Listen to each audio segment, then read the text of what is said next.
आप हैं निष्कर्ष भारत के साथ और मैं हूं मनोज चतुर्वेदी। प्रधानमंत्री दूसरी बार इस महीने में दूसरी बार जो है वो बिहार के दौरे पे हैं और बिहार के दौरे पे होने का कारण ये है कि बिहार में चुनाव है और फिर से चुनाव के बाद बिहार में बहार लाना शायद प्रधानमंत्री चाहते हैं। लेकिन कहीं ना कहीं प्रधानमंत्री इसलिए अब इतना दौरा शुरू किए हैं कि कल तक जो लोग और बड़े बड़े भाजपा के लोग हों, कांग्रेस के हों, जदयू के हों या राजद के हों, ये कहते थे कि कौन है प्रशांत किशोर। जब सवाल पूछे जाते थे कि प्रशांत किशोर भी अब मैदान में उतर गए हैं, वो भी पार्टी बना लिए हैं, तो कहते थे कौन है प्रशांत किशोर, डाटा एनालिसिस्ट है, मार्केटिंग मैन है, ऐसी बातें आती थी। लेकिन अब वही लोग कहीं ना कहीं ये मानने को मजबूर हो रहे हैं कि भाई बंदे में दम है। लेकिन ये पीछे से फिर ये कहते हैं कि अभी थोड़ी सी राजनीति उनको सीखनी है। सबसे बड़ी बात यह है कि प्रधानमंत्री जो दूसरी बार आ रहे हैं, प्रधानमंत्री 1,25,000 करोड़ का बजट करीब करीब स्पेशल पैकेज दिया था उन्होंने बिहार को। वो पैसे कहाँ गए, किस मद में खर्च हुए, अभी तक किसी को पता नहीं है। और प्रधानमंत्री फिर जब आते हैं तो कहते हैं कितना दे दूं बिहार को। भैया पहले वाले का हिसाब आपने लिया नहीं और पूछते हैं कि कितना दे दूं, मतलब ये जुमलेबाजी अभी तक जा नहीं रही है। सोच रहे हैं कि बिहार के लोग ये हैं कि भाई कितना मांगेंगे, 10 रुपया मांगेंगे तो कहेंगे 12 रुपया लो, लेकिन वोट हम ही को देना। अब वो बिहार नहीं है, बदलता बिहार है। और इसी पर हम बात करेंगे। हमारे साथ प्रवक्ता हैं जनसुराज के अमित पासवान, हाईकोर्ट में एडवोकेट भी हैं। अमित जी पहले तो स्वागत है। स्वागत है। पहले का हिसाब लिया नहीं 1,25,000 करोड़ का, फिर आएंगे कहेंगे लो इतना और दे दिया। और सबसे पहले मैं ये बात कहूँ कि आदरणीय प्रधानमंत्री जी का जो आज बिहार दौरा है, और आपने देखा होगा कि लगातार मधुबनी दौरा के बाद मधुबनी में भी इन्होंने कई तरह की घोषणाएं की। आज पूरा हो सकता है पिटारा लेकर आ रहे हैं, उसके बाद कुछ ही दिनों में फिर पुनः फिर अगले महीना उनका कार्यक्रम लगने वाला है। तो आप ये समझिए कि आदरणीय प्रधानमंत्री जी का कार्यक्रम लगने के बाद जो विधि व्यवस्था पे जो खर्च होती है, और ख़ासकर हम लोग देख रहे थे कि जब उस रास्ते से आज हम गुजर रहे थे, जो गरीब मजदूर शोषित पीड़ित किसान जो काम करते हैं, जो जिनकी दिनचर्या उसी पे टिकी हुई है, वैसे लोगों को वीआईपी मूवमेंट के नाम पर, और समझिए कि 4 दिन पहले से 5 दिन पहले से रोजगार से बेदखल कर दिया जाता है। तो एक जो इतनी बड़ी क्षति हो रही है, और जो आप जो बिहार में आके एक जुमलेबाजी करके चले जाते हैं, एक तोहफा बड़ी पिटारा खोलने का जो वादा करते हैं। आपने वर्ष 2015 में 1,25,000 करोड़ का विशेष पैकेज के तौर पे आपने दिया। मैं आदरणीय प्रधानमंत्री जी से मैं जानना चाहता हूं कि 1,25,000 का जो करोड़ का जो पैकेज मिला, उस पैसा को माननीय मुख्यमंत्री जी क्या किए, आपके डबल इंजन की सरकार ने क्या किया, ये जनता को हिसाब दे, या दिया या नहीं दिया, या सार्वजनिक करे। और अगर कहीं ना कहीं कुछ अगर हितैषी हैं, बिहार के प्रति आपका लगाव है, गरीबों के प्रति, यहाँ के युवाओं के प्रति, यहाँ के महिलाओं के प्रति अगर थोड़ा सा भी लगाव है, तो आप जिस तरह से जुमलेबाजी करते हैं। एक निवेदन मेरा है कि आपने मधुबनी में आया और एक ट्रेन को आपने कहा कि गुजरात के लिए मैंने ट्रेन दिया, यहाँ से सारे मजदूर जाएंगे और काम करने। मजदूर नहीं कहा, लेकिन वो ट्रेन दिए तो इसीलिए ना दिए हैं, मजदूर को जाने के लिए, मजदूर जाने के लिए। तो आप समझिए कि बिहार का जो भी हमारे लोग गुजरात का स्पेशल ट्रेन दे रहे हैं, इसका मतलब है कि आपको हम दे रहे हैं कि ये जाने में असुविधा ना हो, वहाँ फैक्ट्री है, वहाँ मजदूरी कीजिए। और मजदूरी करने के लिए आपको इसमें भी आपको बहुत बड़ा अंतर आपको समझ में आएगा। बिहार और गुजरात के मजदूरों में क्या शोषण होता है। वहाँ के जो मजदूर हैं 8 से 12 घंटा अगर काम करता है तो उसे 30 से 35 हज़ार रुपया मजदूरी दिया जाता है। बिहार का जो मजदूर वहाँ काम करता है उसे 12 से 15 हज़ार रुपया मजदूरी दिया जाता है। तो ये कितना बड़ा शोषण है। अगर जिस तरह से आप वहाँ फैक्ट्री लगा रहे हैं, लघु उद्योग का धंधा गुजरात में बढ़ा रहे हैं, आप जो 30 गो चीनी मिल आपका है, हम तो यही निवेदन करना चाहते हैं कि सबसे पहले चीनी मिल को यहाँ चालू कर दिया जाए कि बंद पड़े जितने भी चीनी मिल है उसमें हजारों हजार की संख्या में हमारा जो है कि मजदूर जो है कि एडजस्टमेंट होगा। दूसरी बात यह है कि आपने आज देखे होंगे कि हमारे आदरणीय प्रशांत किशोर जी ने 2-3 पहलू पे उन्होंने चर्चा किया है, मीडिया से रूबरू भी होने का काम किए हैं। तो उनका जो कथन, उनकी जो मांग है कि आप सबसे पहले ये बताएं कि बिहार में जो आगमन हो रहा है आपका, तो आप अगर बहुमत में आते हैं, एनडीए की सरकार बनने में पूर्ण बहुमत में आते हैं, तो अगला मुख्यमंत्री का चेहरा कौन होगा। अभी तक आप स्पष्ट नहीं कर पाए कि आपका मुख्यमंत्री चेहरा कौन होगा। दूसरी बात कि आपने देखा जो 1,25,000 का जो बजट की बात उन्होंने चर्चा किया है, इस पर जो कि मैंने आपने बताया।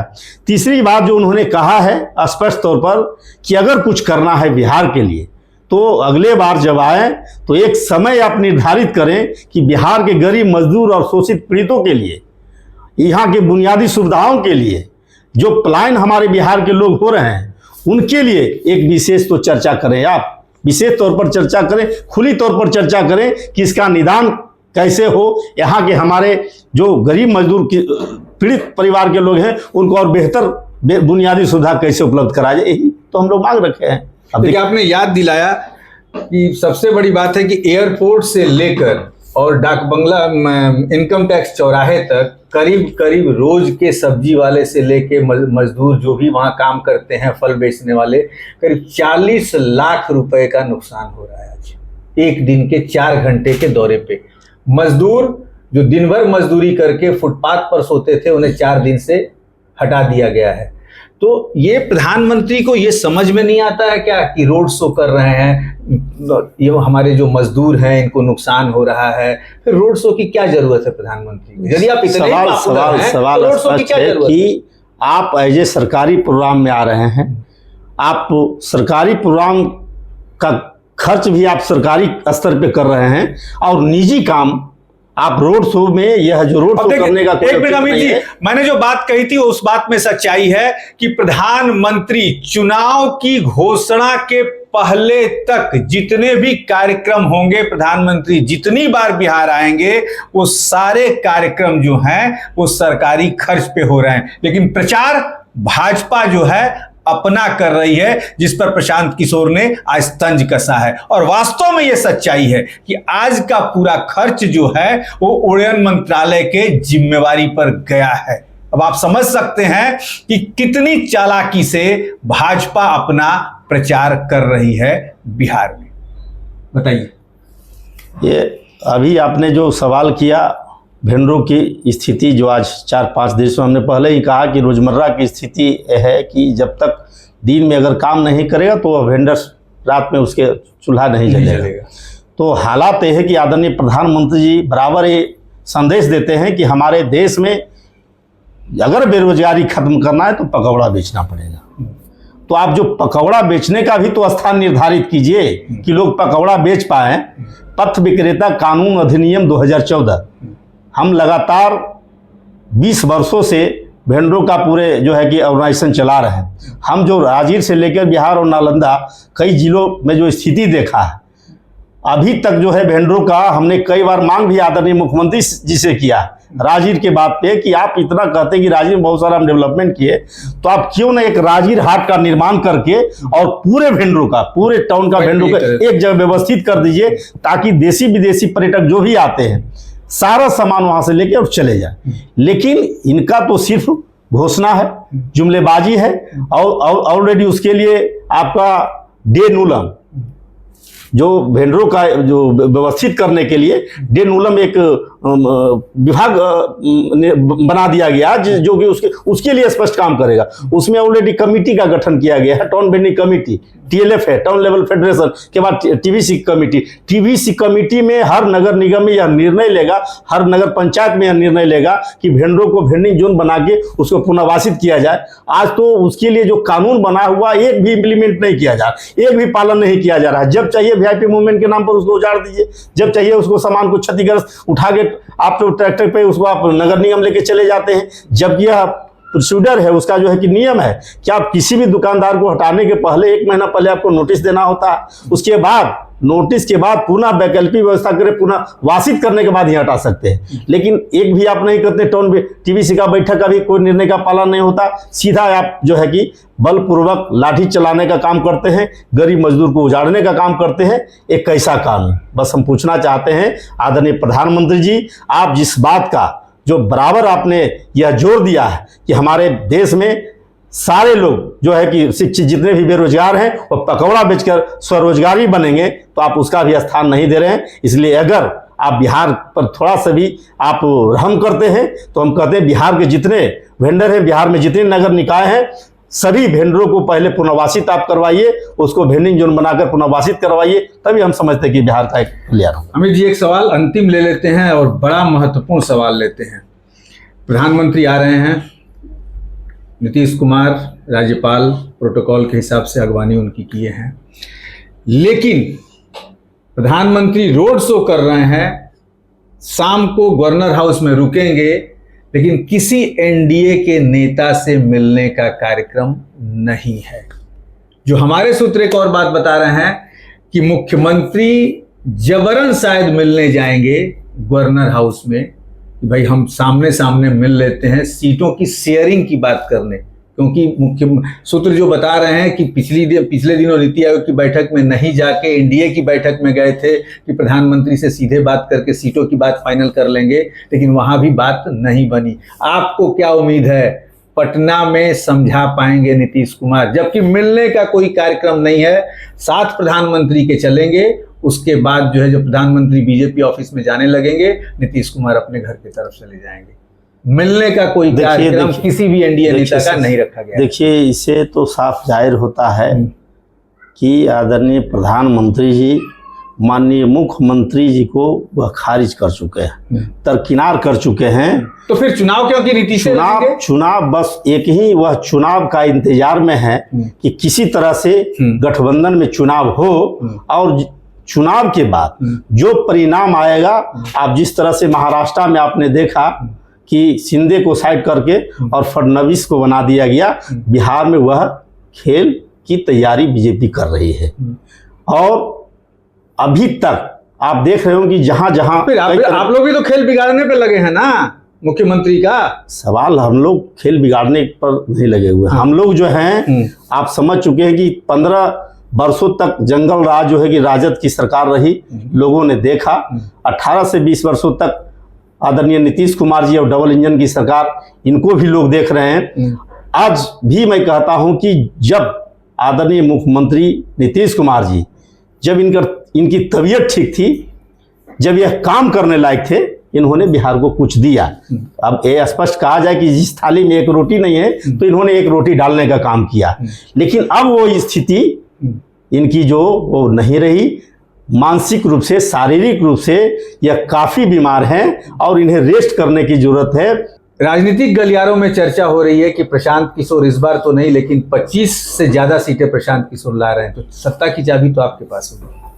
आप तो बनने नहीं दीजिएगा किसी को मुख्यमंत्री, क्योंकि प्रशांत ने कह दिया कि भैया हम पूर्ण बहुमत में बैठेंगे तो ही।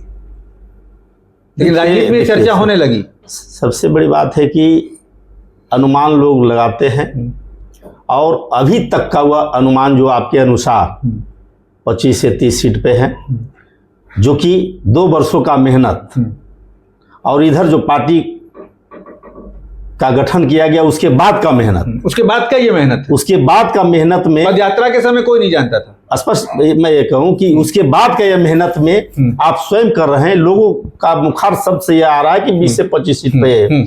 अभी ये अंतराल काफी दूरी है। अभी 2 से 4 महीना में आप देखिए कि जन स्वराज पार्टी के एक एक सिपाही, एक एक कार्यकर्ता, और जो आदरणीय प्रशांत किशोर जी का नेतृत्व में जिस तरह का अभियान चलाया जा रहा, हम देख रहे हैं कि आज जो हम लोग दौरा कर रहे हैं, कोई ऐसा गांव नहीं है। अमित जी एक बात बता दीजिए, जो भीड़ और जो जनसैलाब अभी भी जो दिख रहा है, यदि वही वोट बैंक में तब्दील हो जाए तो आपको सत्ता में तो आने से कोई नहीं रोक सकता। क्या आपको विश्वास है कि जो जनसैलाब दिख रहा है, लाखों का, हजारों का प्रशांत का इंतजार कर रहा है रात के 8-8 बजे, क्या वो वोट बैंक में तब्दील होगा? देखिए यहाँ जो या सिर्फ लोग प्रशांत को देखने आ रहे हैं? हमारे साथ जो भी आ रहा है वह निस्वार्थ भाव से प्रशांत जी को जो समझ चुका है, जो पढ़ चुका है, जो इनको बरसों से जान चुका है, वैसे व्यक्ति ही शिरकत कर रहे हैं एक एक कार्यक्रम में। और मैं समझता हूं कि वह 100% जो है कि वोट में कन्वर्ट होगा। और जो आकलन अभी हम लोग लगा रहे हैं कि हमारी जो स्थिति रहेगी, प्रशांत किशोर का स्थिति रहेगा, जन स्वराज का जो स्थिति रहेगा, आप चुनाव के बाद देखिएगा कि उम्मीद से ज्यादा हम लोग बहुमत में अमित जी, कहीं आपको ये नहीं लगता कि प्रशांत किशोर सेलिब्रिटी बनते जा रहे हैं? अब सोशल मीडिया में इतना हो रहा है कि नरेंद्र मोदी को प्रधानमंत्री बनाया, ममता को मुख्यमंत्री बनाया, केजरीवाल को बनाया, तमाम 8 राज्यों के मुख्यमंत्रियों को मुख्यमंत्री की कुर्सी पर बैठाया। कहीं सेलिब्रिटी के हिसाब से तो लोग देख नहीं है कि प्रशांत किशोर कौन है। हाथ मिला ले जरा सा प्रशांत किशोर से। देखिए अभी तक के उनका जो कार्यशैली रहा, जो देखना था, लोग पहले देख चुके हैं। अब जो जितने भी लोग आ रहे हैं वह गांव स्तर पर इनके नेतृत्व में काम करने के लिए वह जो है कि तत्पर है। लोग यह कह रहे हैं कि हमें भी जोड़िए, हमें भी भागीदारी, मेरा भी जो है कि बिहार का जो बदलाव यात्रा चल रहा है, बिहार में जो पलायन की स्थिति है, जो रोजगार की स्थिति है, इसके लेकर जो इन्होंने लड़ाई छेड़ा है, इसमें मेरा भी योगदान रहे, चाहे 1% रहे या 10% रहे। इस लिहाजा से लोग जो है कि काफी संख्या में लोग जुड़ रहे हैं। और सबसे बड़ी बात यह मैं बता दूं कि इन्होंने जो प्लेटफॉर्म दिया है, जो बिहार को एक विकल्प दिया है आदरणीय प्रशांत किशोर जी ने, आप देखते होंगे पंचायत स्तर पर, मुखिया स्तर पर, जिला परिषद स्तर पे, पंचायत समिति स्तर पे बहुत सारे लोग गांव में, उनमें प्रतिभा है, लेकिन वह एमएलए का चुनाव नहीं लड़ सकते हैं। जिला परिषद है लेकिन एमएलए का चुनाव नहीं लड़ सकते हैं, इसलिए कि कहीं ना कहीं फाइनेंशियल प्रॉब्लम है, कहीं ना कहीं हैंड की कमी है, तो वह चुनाव नहीं। ये प्रशांत किशोर ने एक वैकल्पिक व्यवस्था दिया है सारे युवाओं का कि अगर आप में प्रतिभा है, अगर आप में वह क्षमता है, समाज का नेतृत्व कर सकते हैं, बिहार का नेतृत्व कर सकते हैं, बिहार के युवाओं को पलायन से आप रोक सकते हैं, शिक्षित बेरोजगारों को जो है कि रोजगार दे सकते हैं, तो आप आगे आए, प्रशांत किशोर आपके साथ है। वैसे प्रतिभावान जो है कि नौजवानों को यह जोड़ने का काम कर रहे हैं, हर सहयोग करने का काम। राजनीतिक पार्टियां अब ये भी कहने लगी कि Prashant Kishor south Indian hero के जैसा काम कर रहे हैं, एकदम कार से उतर जा रहे हैं, बॉनेट पे चढ़ जा रहे हैं, हाथ मिलाने लग रहे हैं, एकदम साउथ इंडियन के जो हीरो होते हैं उस तरीके से अपना प्रचार कर रहे हैं। कितनी सच्चाई है इसमें? एक बात समझिए कि उस दिन को लोग क्यों नहीं याद कर रहे हैं कि जब 2 वर्षों तक उन्होंने पदयात्रा करके एक एक घर 5,000 से ऊपर किलोमीटर का ड्राइवर से हाथ मिलाने लग रहे हैं। उन्होंने जो है कि पदयात्रा किया। अब सवाल यह है कि जो लोग रास्ते में आ जाए और रास्ते में आ जाए उनका अभिवादन हो, उनका अभिवादन तो स्वीकार करना स्वाभाविक है, हम लोग का ह्यूमन नेचर में है। भारतीय संस्कृति कहता है, भारतीय कल्चर कहता है कि हमारे जो सामने लोग आ रहे हैं कहीं ना कहीं हाथ मिलाना चाह रहे हैं, कहीं ना कहीं सलाम करना चाह रहे हैं, तो उन्हें करना चाहिए। तो प्रशांत किशोर ये समझाना चाहते हैं, आप मानते हैं कि मैं गुजराती नहीं, मैं बिहार का बेटा हूं, देखो सबसे मिलता हूं। बिल्कुल बिल्कुल, हमने पहले ही कहा कि प्रशांत किशोर जो आप तुलना हम कहीं कर रहे हैं सेलिब्रिटी से, उनसे काफी भिन्न है। या जमीन पे ग्राउंड लेवल पे काम तो रहे हैं ना, दिख रहे हैं, वो साउथ इंडियन हीरो जैसा ही वो दिख रहे हैं, एकदम वैसी दाढ़ी वैसा ही। अब जनता का, बिहार की जनता का प्यार है, स्नेह और प्यार है, उसको जिस रूप में आप लीजिए, चाहे हीरो के रूप में लीजिए, बिहार का नायक के रूप में लीजिए। मैं तो यह स्पष्ट कहूं कि अगर जिस तरह से पूरे भारत का बदलाव इमरजेंसी के दौरान इंदिरा गांधी के खिलाफ जेपी ने लड़ा था, पूरे भारत का एक नेतृत्व देने का काम किया था, आज पूरे बिहार जिस भ्रष्टाचार और अफसरशाही चरम सीमा पर है, अगर उसका कोई विकल्प के रूप में, उस नायक के रूप में आया, तो वो प्रशांत किशोर आगे हैं बिहार। चलिए, तो बस आज के लिए इतना ही। लेकिन प्रधानमंत्री और आज क्या सौगात देंगे बिहार को, लेकिन बता दूं सबसे पहले कि 1,25,000 करोड़ रुपए का अभी तक हिसाब जो है प्रधानमंत्री ने नीतीश कुमार से नहीं मांगा है। और कहीं ना कहीं प्रशांत किशोर ये बात निश्चित तौर पर सच्चाई के साथ कहते हैं कि 12 सांसदों के लिए प्रधानमंत्री लाखों करोड़ रुपया लुटाने के लिए तैयार हैं। आज के लिए बस इतना ही। मनोज चतुर्वेदी, पटना।